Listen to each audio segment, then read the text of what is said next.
A mesa com ele. Prato principal, parte 2. Aroma suave. Quarto capítulo. Posso estar bem longe da cozinha, mas se alguém abrir a geladeira, eu sempre percebo na hora. Meu nariz pode ser pequenininho, mas de todos os meus 5 sentidos, com certeza, o olfato é o mais apurado. Sabe aquele cheirinho de cachorro molhado que fica na roupa quando elas não secam direito? Pois é, acho que eu consigo sentir o odor a um quarteirão de distância. Inclusive, é pelo cheiro que eu me lembro das pessoas, por mais estranho que possa parecer. O engraçado é que isso acontece também enquanto eu estou na cozinha.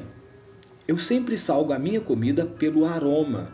Aliás, consigo saber se está insosso ou não, sem precisar levar o alimento à boca.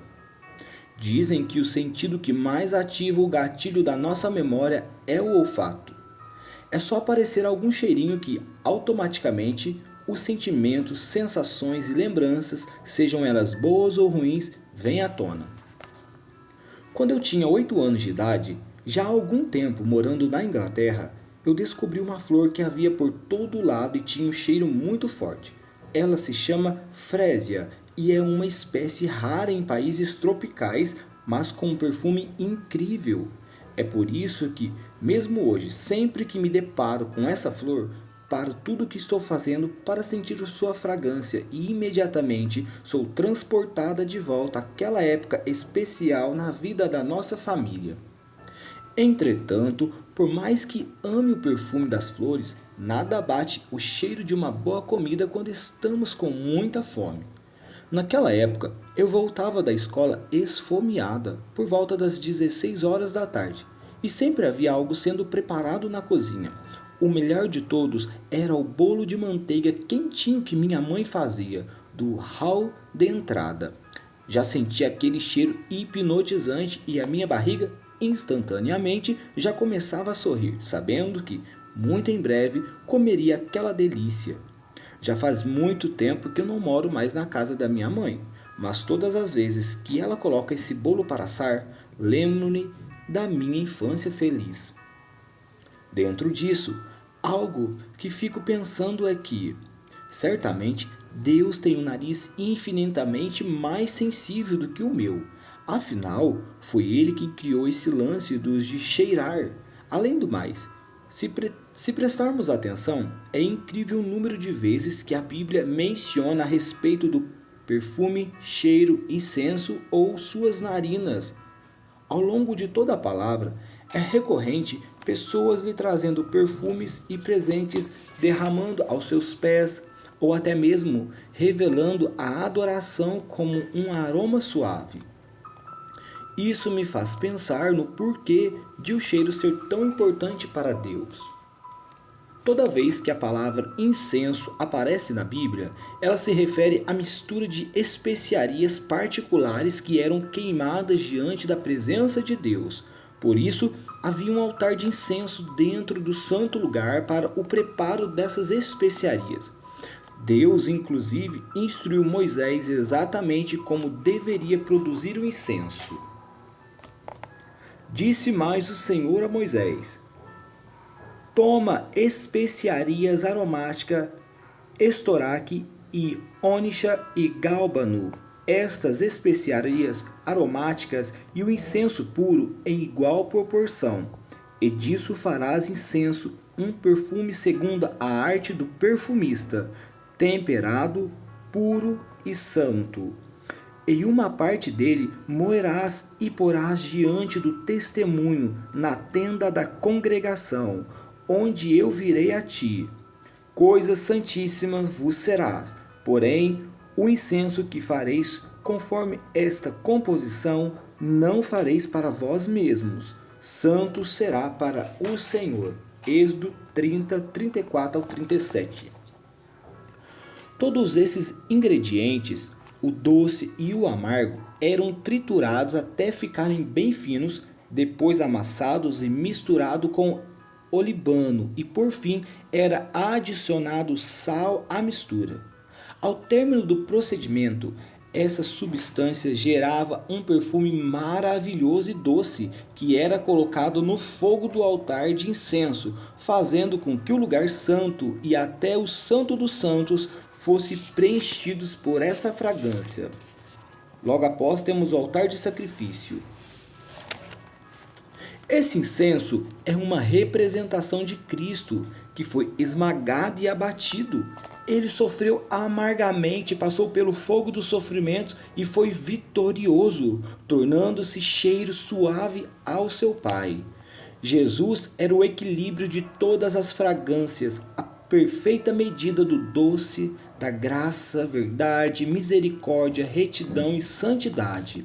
Pela sua obediência, tornou-se o nosso mediador e o nosso maior e fiel intercessor.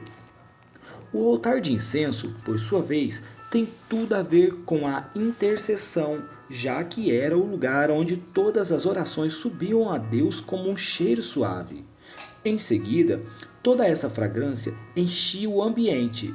Não há limite de espaço quando falamos de cheiro, principalmente se estiver em uma sala fechada. Quando isso acontece, o aroma simplesmente invade e toma conta do lugar inteiro, assim como nossa oração. Esse é o momento quando nos conectamos com Deus e o exaltamos, e é no altar de incenso onde nossa intercessão se torna uma com o clamor do coração do nosso Pai. É impossível sermos intercessores se não tivermos acesso a Deus. Portanto, adoração e intercessão são absolutamente inseparáveis. A intercessão só acontece através de Cristo, pois além de ser nosso grande exemplo, ele é o próprio caminho de acesso à presença de Deus. Hoje não temos um altar para queimar incenso, mas temos nossas orações, nossa adoração e nosso louvor a Ele. Todas as vezes que nos apresentamos inteiros diante de Deus, sem esconder nada e com verdade em nosso coração, Ele nos aceita como um bom aroma em suas narinas. Percebo que, muitas vezes, não compreendemos que a nossa adoração engloba tudo o que somos, o doce, o amargo e o salgado. O que significa que tudo isso será colocado no fogo de sua presença. Vejo tantas pessoas que, ao pararem de sentir a presença de Deus, simplesmente deixam de adorar ou, quando erram, sentem vergonha e evitam momentos em sua presença. É como se pensasse que precisam estar doces e lindas para entregarem algo para Deus. Mas não é bem assim. O Senhor quer riqueza total daquilo que somos. As lágrimas salgadas e misturada com os momentos doces da vida, as histórias amargas amassadas juntamente com os frutos suculentos da obediência. Sempre penso na vida de Davi, um homem adúltero, homicida e mentiroso, mas que devido ao seu coração quebrantado, foi chamado de um homem segundo o coração de Deus. Como uma pessoa que faz todas essas coisas poderia ter intimidade com Deus? Ele é santo, poderoso e onde está não existe trevas, mas nunca podemos nos esquecer de que Ele também é cheio de misericórdia e graça para com todos aqueles que se arrependem verdadeiramente e desejam transformação. Será que somos capazes de entregar tudo a Ele sem reservas? O fogo em nossas vidas, ou seja, as tribulações que surgem no caminho, as calúnias que sofremos, as traições, os abandonos, os frutos ruins que precisamos colher, as doenças e todo o tratamento difícil em nossos caráteres são parte desse momento. A minha história é repleta de vales e montanhas, muitas delas vergonhosas, outras vitoriosas, tantos erros e acertos, porém, mesmo assim, eu sei que posso entregar um incenso suave todas as vezes que me achego com um coração verdadeiro diante dele. Que mesmo em meio à minha tribulação ou quando estiver passando pelo fogo, ainda suba a ele um cheiro suave através de mim. Há mais de 19 anos sou líder de louvor e adoração. E mesmo assim, passei as piores crises emocionais da minha vida durante esse período. Muitas vezes, no auge da minha crise, precisava ministrar para uma congregação. Não podia fingir que estava tudo lindo e maravilhoso. Primeiro, porque sou péssimo em disfarçar sentimentos. E segundo, porque tudo é para Deus e Ele sabe de todas as coisas.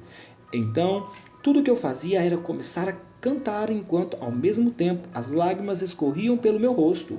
Naqueles momentos, eu só queria desabar, mas era justamente ali que ele aparecia com sua presença manifesta e transformava o ambiente, tocava os corações e, por fim, me curava também.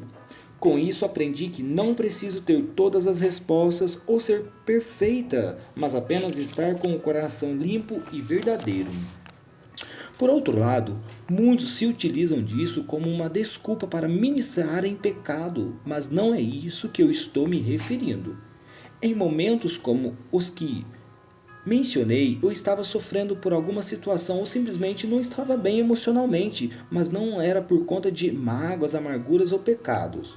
Quando o coração está impuro ou estamos vivendo uma vida de pecado, é necessário arrependimento e temor do Senhor para que, assim, possamos viver completo e verdadeiramente dele.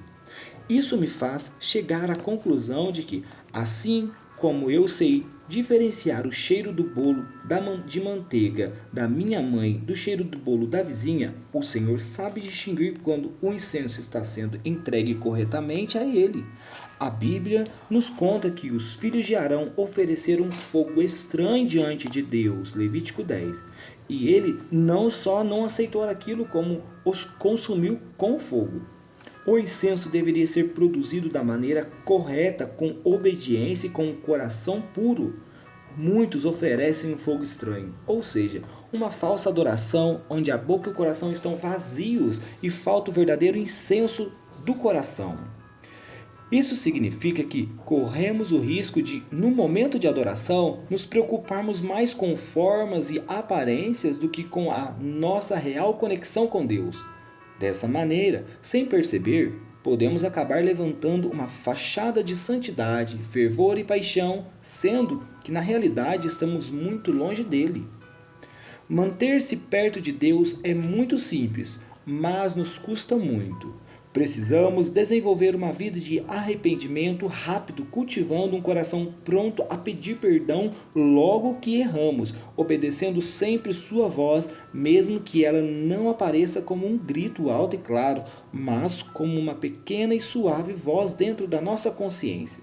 Lembrando de nós entregarmos por inteiro com total verdade e deixarmos que o fogo nos queime e extraia o melhor de nós. Em contrapartida, o altar de incenso também representa exaltação, um lugar onde glorificamos e exaltamos o nome de Cristo acima de todos os outros. Por isso, temos a oportunidade de levantar nossos olhos a Ele, além das ondas ao nosso redor. Há um poder milagroso no momento em que decidimos exaltar o seu nome em meio à nossa guerra, deserto ou quando tudo parece estar dando errado. O interessante é que as Escrituras nos contam a respeito de muitas situações em que o louvor e a adoração trouxeram vitória sobre os inimigos de Israel. Em Josué 6, quando o povo de Israel estava para conquistar Jericó, acabou se deparando com as muralhas gigantes ao redor da cidade. Então o povo de Deus, seguindo suas instruções, marcharam ao redor das muralhas por 7 dias e no último dia deram 7 voltas seguidas em torno dela. Na última volta, exaltaram o nome de Deus com um grande grito de vitória e, para sua surpresa, as muralhas caíram por terra. Um outro exemplo aconteceu com o rei Josafá em 2 Crônicas 20. O povo saiu para a guerra e foi avançando quando cantava louvores ao Senhor. Ao mesmo tempo, Deus havia preparado emboscadas contra seus inimigos e ao chegar ao território adversário, todos já estavam mortos. A vitória era novamente do povo de Israel. Há um grande poder na exaltação, na perseverança de manter nossos olhos em Deus nos momentos em que as circunstâncias e até a nossa mente falam o contrário. Esse altar de incenso deve estar presente em nossa vida diariamente, sabendo que o Senhor é quem batalha por nós e que a escolha de exaltá-lo em cada circunstância sempre será a melhor solução. Além do altar de incenso, no lugar santo, o tabernáculo continha um candelabro com 7 lâmpadas. usado para iluminar o local. Aqui o curioso é que novamente a figura do fogo aparece. Não só isso, mas o candelabro era uma peça muito especial. Também farás um candelabro de ouro puro, de ouro batido, se fará este candelabro. O seu pé, as suas hastes e os seus corpos, e os seus bastões e as suas flores serão do mesmo. Êxodo 25:31. Esse candelabro era feito inteiramente de ouro e era muito elaborado, chamando a atenção por suas 7 hastes, onde os sacerdotes enchiam de óleo para manter o fogo aceso. O número 7 representa inteireza, cumprimento e perfeição. Assim como Cristo é perfeito, este óleo ou azeite era colocado cerca de 3 vezes ao dia para que o fogo nunca cessasse. O Mauro, que me ajudou a pensar e desenvolver este livro, é meu amigo desde a infância e ele sempre foi o responsável pelos churrascos nas festas e reuniões de nossos amigos.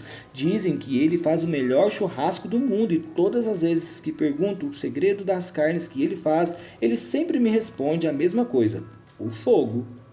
Isso quer dizer que, se a picanha precisa de um fogo forte e a grelha bem perto para ficar gostosa, e a costela de um fogo baixo por longas horas para ganhar maciez, a melhor coisa que tem a fazer é deixá-lo continuar fazendo churrasco.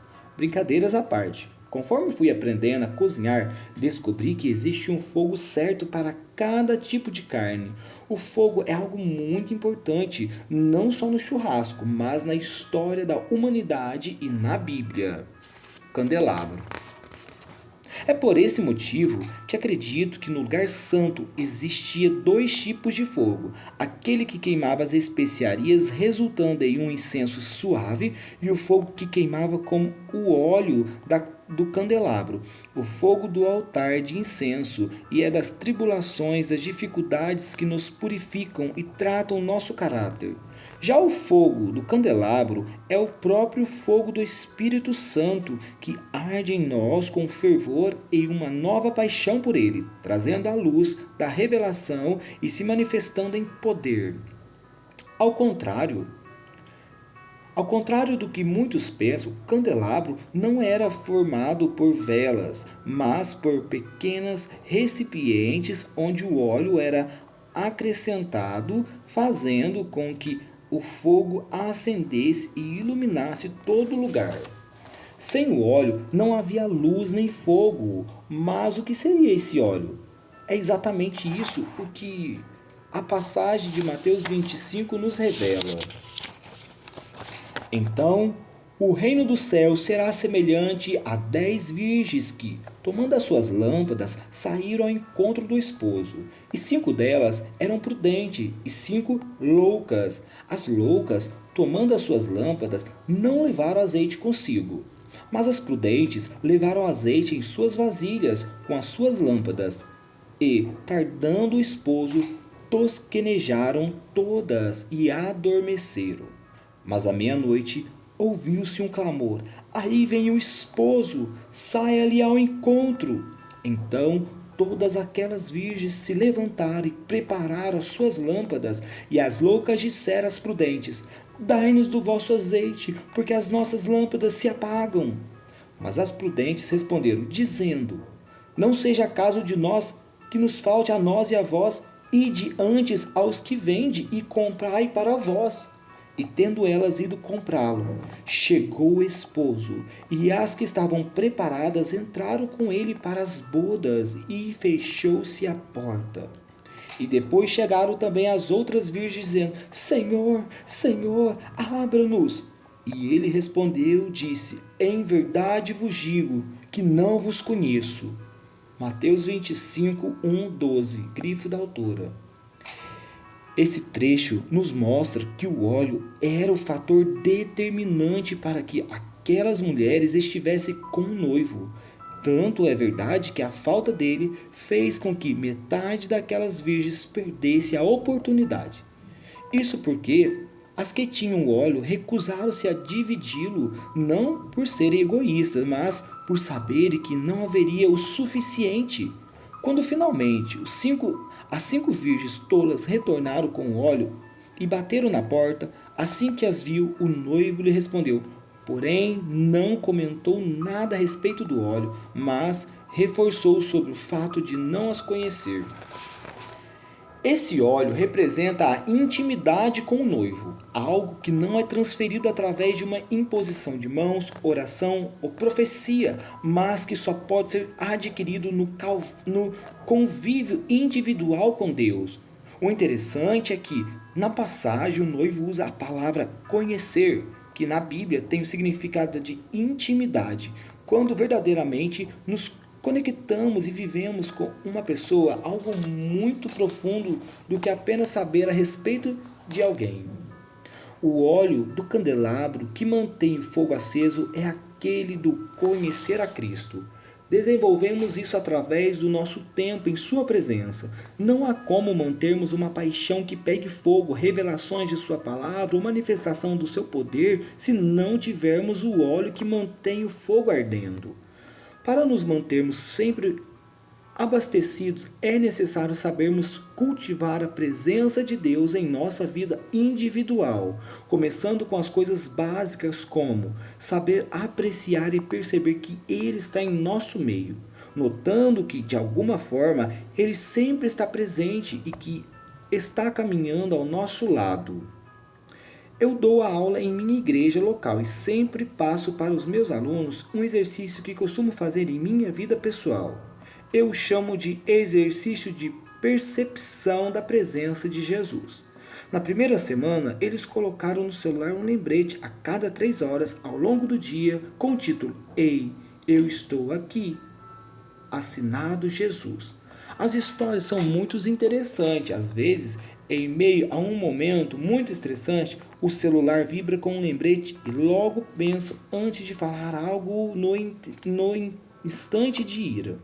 Algumas vezes estão desanimados com algo e assim que veio o lembrete são confortados. Alguns até em certos momentos estão falando mal de alguém e com o lembrete são confrontados com sua presença. Todas as vezes após aplicar esse exercício, nós o mudamos um pouco na semana seguinte. Então, peço para escolherem 2 ou 3 instantes para procurarem e enxergarem Jesus em sua vida diária. Por exemplo, por vezes, enquanto estou cozinhando, procuro sentir onde Jesus está na cozinha. Será que está na bancada, ou ao meu lado, ou sentado no banquinho do canto? Depois que descubro onde ele está, pergunto o que está sentindo, o que está pensando e ali, enquanto faço o jantar, dividimos o momento. Claro que por conta disso, frequentemente a comida acaba atrasando. Enquanto choro, eu dou risadas entre as panelas, mas mesmo sendo algo tão simples, coisas muito profundas surgem desses singelos momentos em sua presença. É bem verdade que no momento em que nascemos de novo, o Espírito Santo passa a habitar em nós, porém precisamos desenvolver essa intimidade com Ele. Assim como as ovelhas reconhecem a voz de seu pastor, conforme João 10:27, quando passamos tempo suficiente com Ele, nós também somos capazes de reconhecer a sua voz, mesmo em meio a muitas outras. O problema é que muitas vezes enfrentamos dificuldades em ouvir com clareza os direcionamentos de Deus, pois, na verdade, não conseguimos reconhecer a sua voz. Em geral, nos falta tempo a sós, momentos em silêncio com Ele, pois quando isso acontece, até mesmo quando Deus não diz nada, somos capazes de reconhecê-lo. O óleo do candelabro é constante, incessante, partido de um lugar de amor profundo por Ele, de um verdadeiro entendimento de quem Ele é para nós. Não apenas isso, mas este só tem espaço para seguir quando conhecemos não somente de histórias, mas de olhar nos olhos, de segurar as suas mãos e saber que não existe lugar melhor do que este, junto dele. próximo capítulo nós vamos estar lendo o 5º capítulo, O Pão que Satisfaz. Até o próximo capítulo.